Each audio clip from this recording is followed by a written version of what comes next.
Sebelum memulai pembelajaran daring, marilah kita simak panduan belajar dari rumah.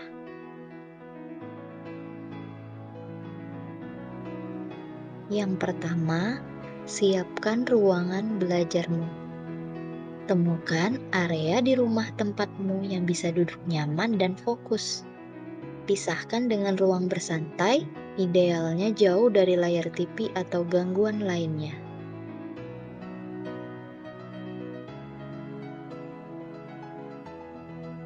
Yang kedua, buatlah catatan. Jangan lupa siapkan bukumu dan buat catatan penting tentang materi yang sedang dipelajari. Ketiga, rencanakan harimu dengan mengikuti jadwal belajar daring yang diberikan oleh sekolah. Jika kamu hanya mempunyai daftar pelajaran, bagi ke dalam tugas-tugas kecil dan rencanakan untuk mengerjakan tugas tersulit, dan jangan sungkan untuk bertanya ya.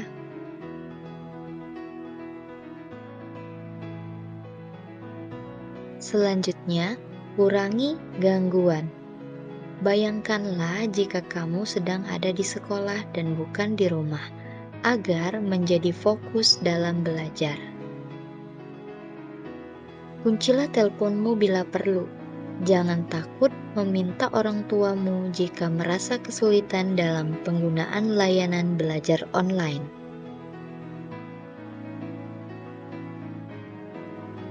Ubah suasana.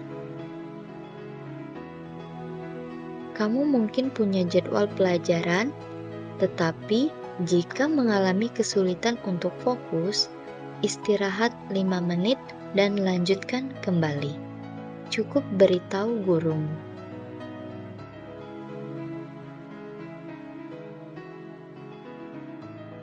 Bicaralah dan mintalah bantuan. Ketika keadaan mulai sulit, jangan dipaksakan. Tanyakan ke orang tua, hubungi guru, atau minta bantuan teman sekelasmu. Dukungan akan selalu tersedia selama kita memintanya.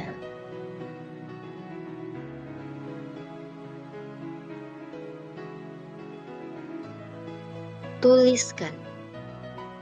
Gunakanlah catatan seperti jurnal harian untuk memantau kemajuan atau pertanyaan yang ingin kamu ajukan kepada guru tentang pelajaran di kelas.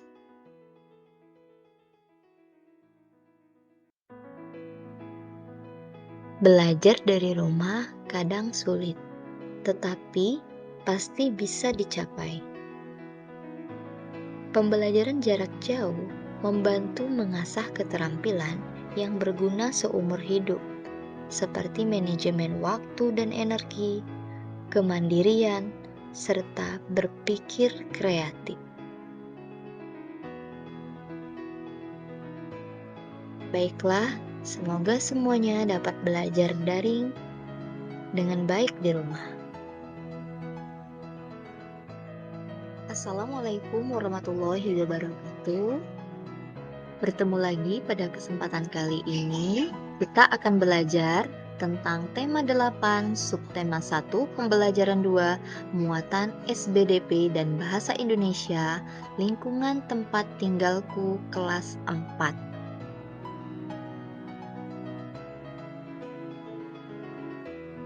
Adapun tujuan pembelajaran kita pada kali ini, yang pertama, dengan kegiatan menyanyikan lagu daerah, siswa dapat menyanyikan lagu dengan tempo dan tinggi rendah nada yang tepat. Kedua, dengan mengidentifikasi tinggi rendah nada pada teks lagu daerah, siswa dapat mengetahui tinggi rendah nada pada lagu.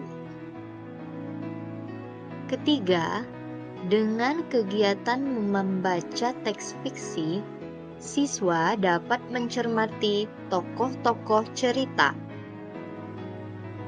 Keempat, dengan kegiatan mencari tahu jenis-jenis cerita fiksi, Siswa dapat menjelaskan pengertian jenis cerita fiksi dan menyebutkan contoh cerita fiksi. Baik anak-anak, selanjutnya kita ke materi pembelajaran. Di mana kamu tinggal? Apakah kamu mengenal lagu daerah di lingkungan tempat tinggalmu? Keluarga besarku berasal dari Papua. Di lingkungan tempat tinggalku ada beberapa lagu daerah yang terkenal. Aku, ayah, dan ibu senang menyanyikan lagu daerah. Apa lagu daerah yang sering aku nyanyikan bersama keluargaku? Ayo pelajari materi berikut.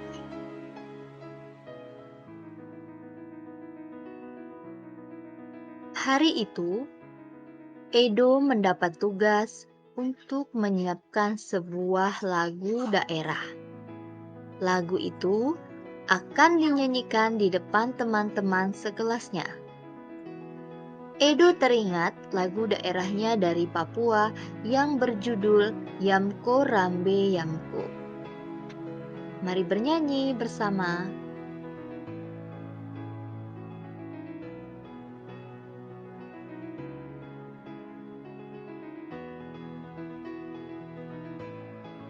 Nah, anak-anak, tadi kita sudah menyanyikan lagu Yamko Rambe Yamko. Edo berhasil menyanyikan lagu Yamko Rambe Yamko dengan baik. Saat bernyanyi, Edo memperhatikan tempo dan tinggi rendah nada. Mari kita mengingat kembali tentang tempo dan tinggi rendah nada. Lalu, apa yang dimaksud dengan tempo? Tempo adalah cepat lambatnya lagu dinyanyikan. Tempo dibedakan menjadi 3 macam, yaitu tempo cepat, tempo sedang, dan tempo lambat. Pemilihan tempo dalam suatu lagu harus disesuaikan dengan isi lagu. Sebagai contoh, lagu yang menggambarkan keriangan biasanya menggunakan tempo yang cepat. Lagu untuk menidurkan bayi biasanya menggunakan tempo sedang ataupun tempo lambat.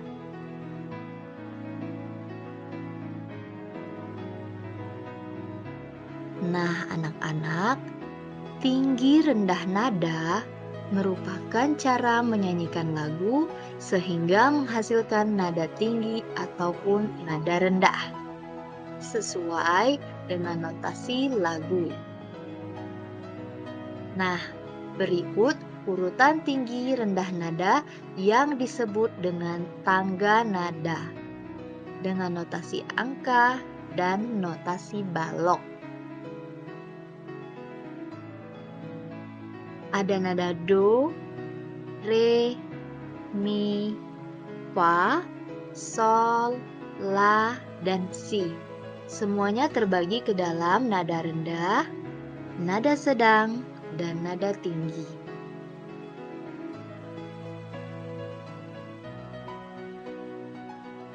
Coba anak-anak perhatikan gambar berikut. Berikut adalah gambar notasi yang ada pada lagu Yamko Rambe Yamko. Semakin ke kanan, nada menjadi semakin tinggi, begitupun sebaliknya.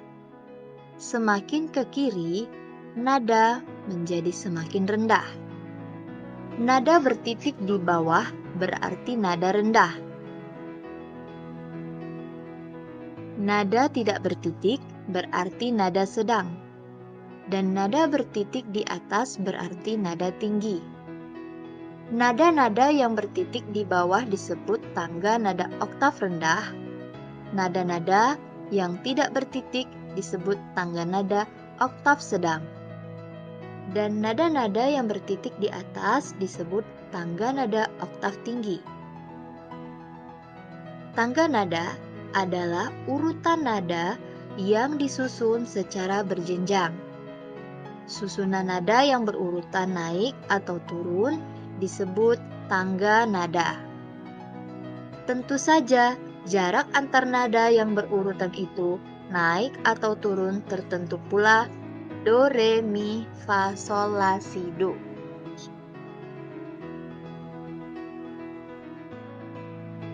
Ayo berlatih.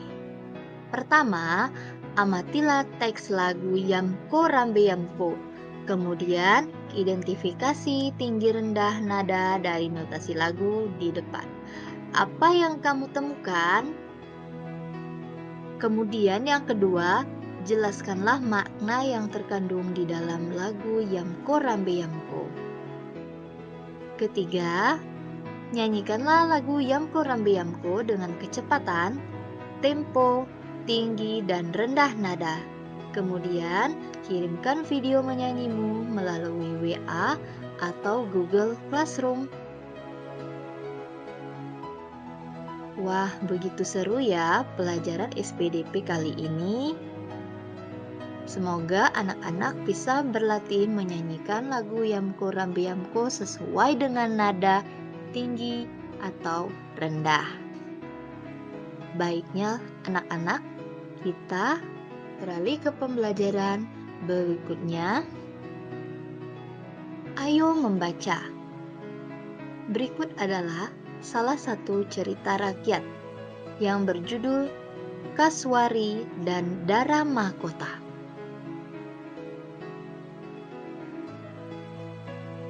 Kasuari memiliki badan besar dan sayap lebar.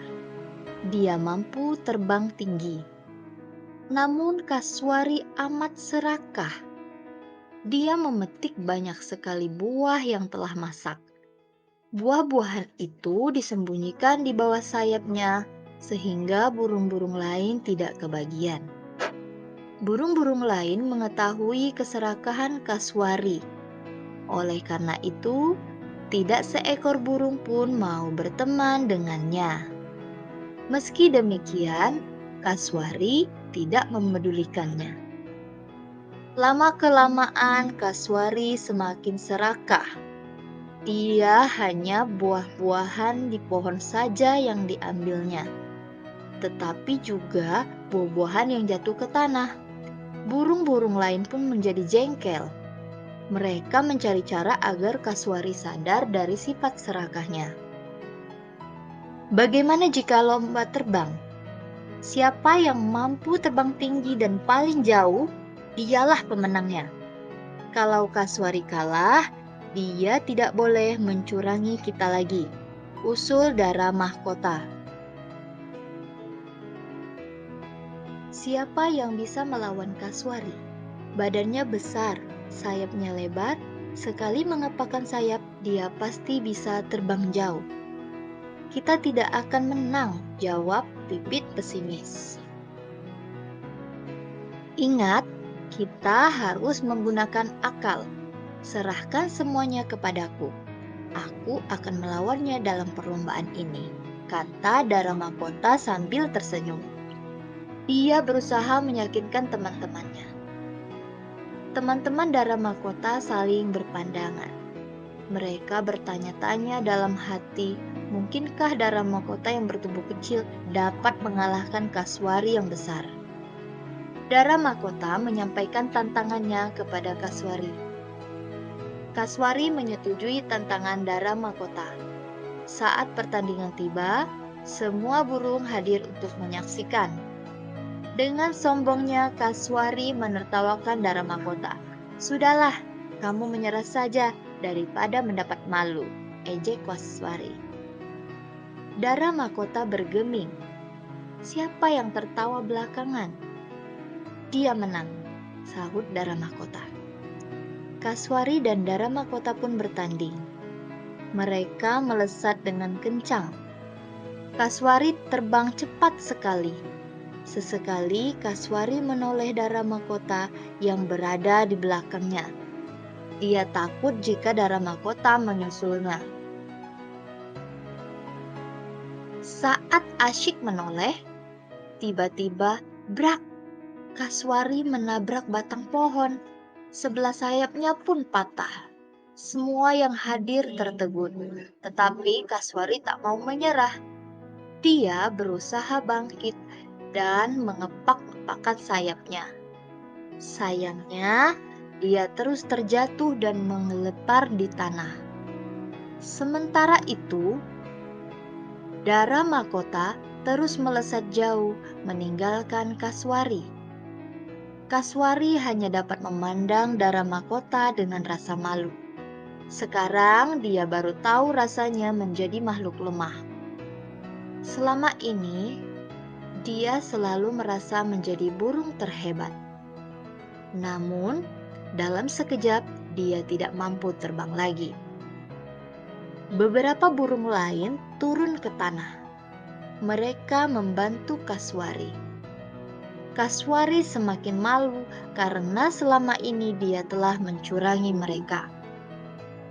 Sejak saat itu, Kaswari sadar dan mengubah perilakunya. Namun sayang sekali, sejak saat itu pula Kaswari tidak bisa terbang lagi. Dia harus mencari makan di tanah. Nah, anak-anak, itulah tadi sekilas cerita tentang Kaswari dan Dara Mahkota. Ayo berlatih. Siapa sajakah tokoh-tokoh yang terdapat di dalam cerita tersebut? Coba anak-anak sebutkan tokoh-tokoh yang ada dalam cerita.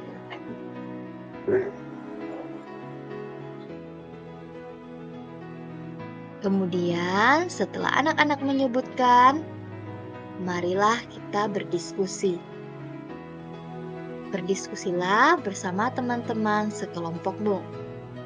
Carilah informasi tentang jenis-jenis cerita fiksi berikut. Yang pertama, cerita jenaka. Yang kedua, mite. Yang ketiga, fabel. Yang keempat, legenda. Yang kelima, saga. Dan yang keenam, cerpen. Coba anak-anak cari informasi tentang beberapa cerita fiksi tersebut ya. Kemudian jangan lupa anak-anak sertakan contoh judul ceritanya yang seperti apa. Saya harapkan anak-anak dapat mengerti dengan mencari informasi baru tentang jenis-jenis cerita fiksi. Baiklah anak-anak, kita sudah ada di penghujung pelajaran. Marilah kita akhiri pembelajaran ini dengan Assalamualaikum warahmatullahi wabarakatuh.